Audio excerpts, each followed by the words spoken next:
So, hey guys, today we're going to be talking about a bit of a wacky concept. So, the closest deck to what I'm thinking about that exists as of currently, I believe, would be something between like a Centurion or Argostars. But I think Centurion is closer to the kind of deck I'm looking for.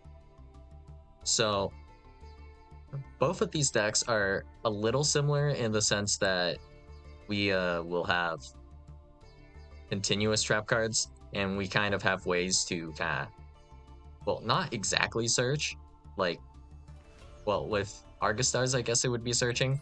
With Primera, you'd be placing your monsters as I guess in this case, it would be a trap. So if we're looking at every single Charmy card, none of them actually say anything about special summoning from your back row, which is interesting because that's basically how the special summoning for Centurion works. So if we just go through all of the starters real quick, we have Primera, which will grab you a copy of Stand Up Centurion. So Stand Up Centurion can then grab you either a copy of Primera or True Dea. And then this will place them in the back row, and then you special summon them from your back row, which no Charmy card covers. And if we go Primera into, just whatever order, they all get put in the back row essentially. And the one thing that's a little bit different is Wake Up Centurion, which summons a token from the void. Tokens aren't particularly special summoned from any location. They just kind of exist now, basically.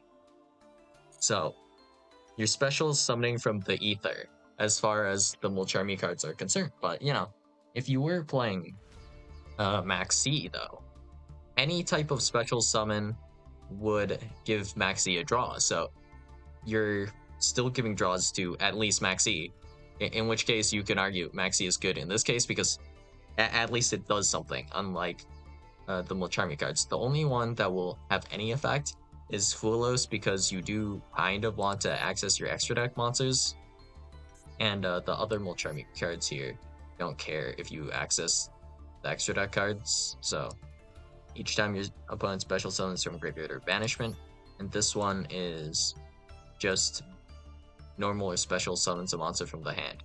So this is going to be an upstart. This is not going to draw you any cards. And then this card is either going to be also a upstart or maybe a Pot of Greed, depending on how many times you feel like special summoning from the extra deck, I guess.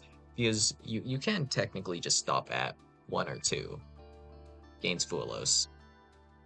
Or you could go for 0 if you feel like making your opponent go -1. So the basic idea here is just simply that, monsters that specifically become traps kind of play around a whole assortment of hand traps. So for example, if we go to Infinite Impermanence, Infinite Impermanence only targets face-up monsters your opponent controls. So specifically, if we were to normal summon Primera, you can still negate this, so it's not quite what I want to see exactly yet. But yeah, if we were to Imperm Primera, that would still negate Primera, or just like Imperm whatever, basically. And then we have ideas of like, let's see, Effect Failure. This will prevent monster effects as well. You have to specifically target one effect monster your opponent controls. So if we activate Primera effect in the back row, that's not negatable, right? And then we have effects like Ghost Spell, which mess with like graveyard stuff.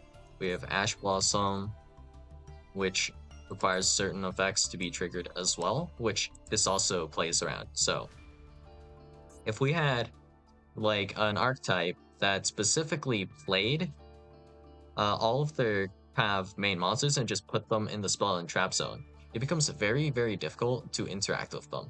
And this can be spun back positively in the sense that, well, it depends on like this overall strength of the deck if it were to be like created, right? But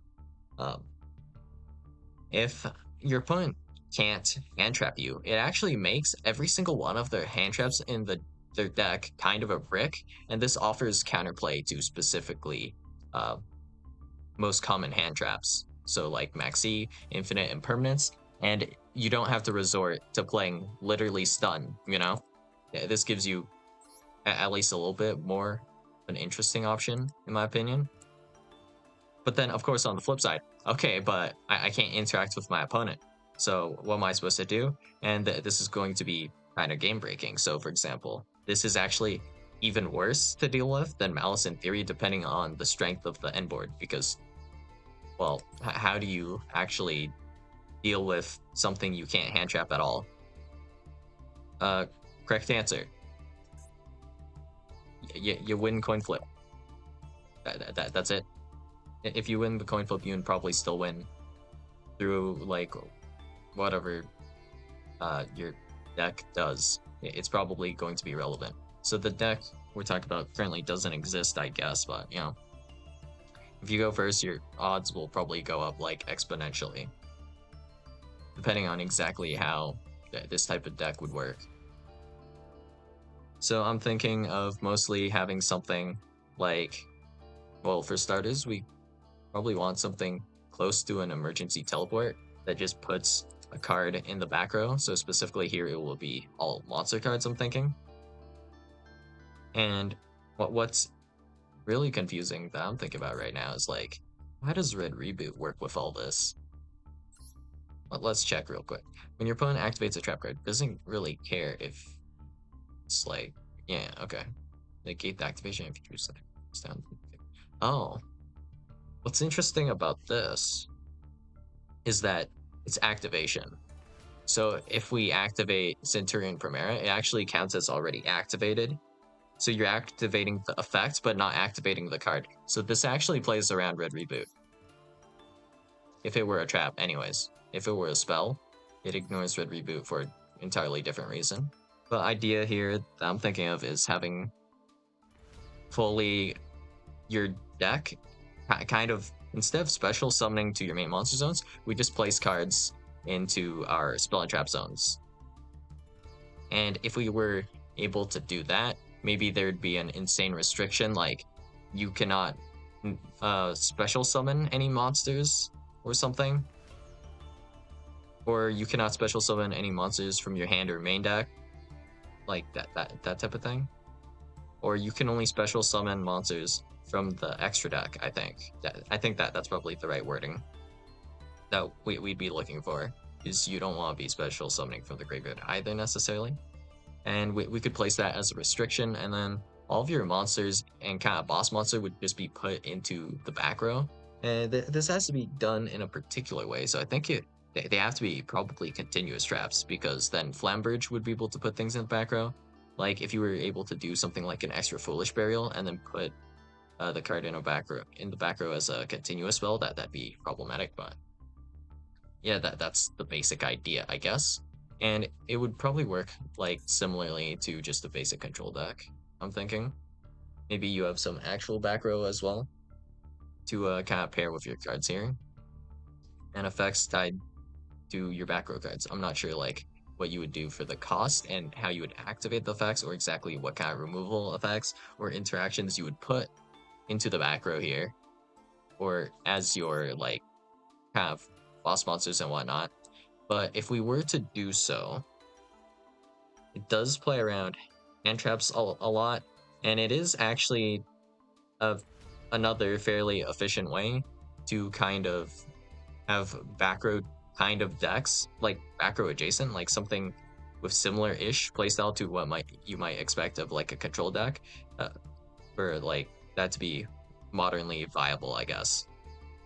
I guess it would have to be like decently well tuned as well, because you don't want this actually being splashable, because you don't want to see like, okay, so for example, we'll go, I normal summon like a Dormouse or something, and then I see that you activate Maxi, and then I'm like, okay, I'll activate my quick play card to put this guy into the back row, which allows me to then do a full combo ignoring all of your hand traps, and then I'll just pass on like 3-4 interactions or something after you go presumably like neg1 or something. So that might be a bit oppressive.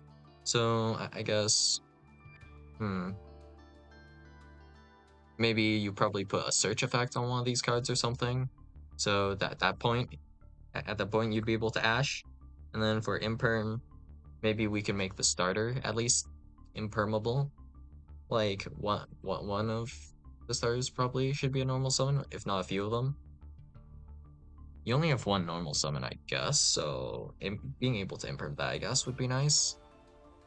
And then, yeah, Ghost Ogre would be reasonably effective, I guess. And then maybe on one of the effects to balance it out further, you should have the card be able to, I guess, search, or specifically something like add a archetypal card from the deck or graveyard. So you can actually maybe, wait, can you bell that? What does bell say? When a card or effect, yeah, then it's still bellable. So sometimes you'd have to throw in kind of like some vulnerabilities in a deck to kind of balance it out. And I think if we did something like that along these lines, it would probably be, just fine. And I mean, you could obviously easily make any deck kind of overtuned, even off of just like a base concept, I guess. But I think that this would be a little neat addition to the game potentially if done well. If not, then it would be like either really unplayable or really unplayable for your opponent, which nobody wants, I guess, right? So let's see. Would we need an extra deck for this? I mean, you could have an extra deck for an archetype like this. So we could make it so you're not able to special summon at all even. And you're only allowed to normal summon once probably, so you can't play Flu. I think that's like decent start actually, after rethinking it for a little bit longer. So let's see. Maybe we have an effect like, something like you can place this card in your spell and trap zone if you control or if you send like certain cards. So you'd kind of be able to do a really weird synchro summon or something to put a card in the back row. And then maybe we could make it so, I don't know. For example, extra deck monsters could be pendulums to make it a little bit more interesting, make it a little bit more nuanced. So we have a pendulum effect and monster effect, or we can just put a monsters straight up into the back row and then have some sort of effects when it is either like a continuous spell or a trap. Probably tied to interruption somehow. Maybe you're like sending a card from deck to graveyard to trigger this or something. Maybe you're banishing cards.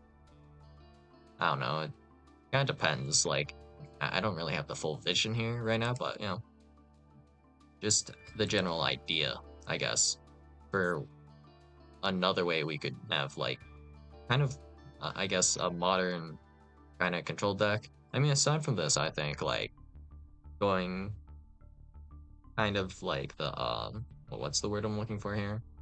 The magical musket kind of route where you're activating cards like specifically traps from the hand might be neat. Well, I mean, like at worst. And this could get really bad, I guess, for your opponent, but technically you have 5 spell and trap zones. So we could have 4 back row cards, and then we could activate like another 5 traps from our hand. And then that'd be like 9 interactions total, without including any monster effects. And that could be oppressive when you start considering actual monster effects. So we slap an Apollosa on there, and then all of a sudden we're at 13 interactions. And then if we have Apollosa, we could throw in like a few more guys as well, because we only need 1 magical musket on the field. So it would be like, I guess, 4. Yeah, we have 4. Yeah, 4 monster zones left. That could be like Baron, Light and Darkness Dragon, whatever. We'd well go over. Yeah, we would we'll go over like 20 interactions, I guess, which would be a little bit disgusting, but yeah. I think it's neat, at least with Centurion, how well it plays around the majority of hand traps. And even if you do hand trap Centurion, you do still have, well, yeah, in general, an interaction somewhere. So the absolute worst starter, I think, is exactly Primera or Trudea. So any normal summon of Trudea or Primera is pretty bad.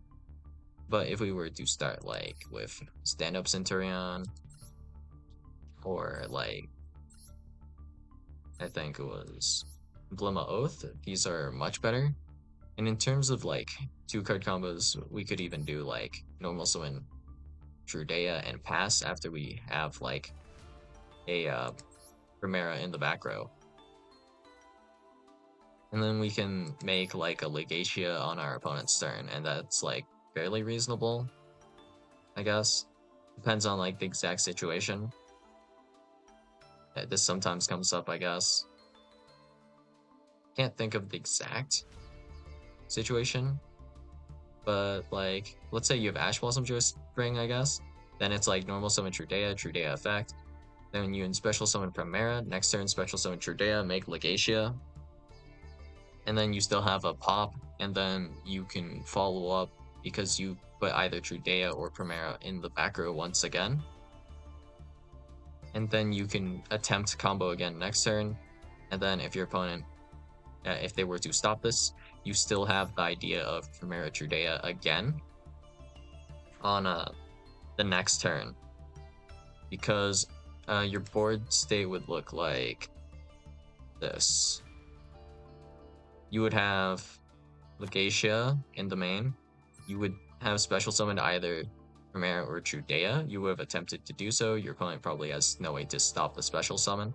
Then you would likely try to, let's see, you would probably like, let's assume you imperm Primera here. Then in end phase, we can put Trudea in the back row, then special summon Trudea once again, and then we can go make a 12.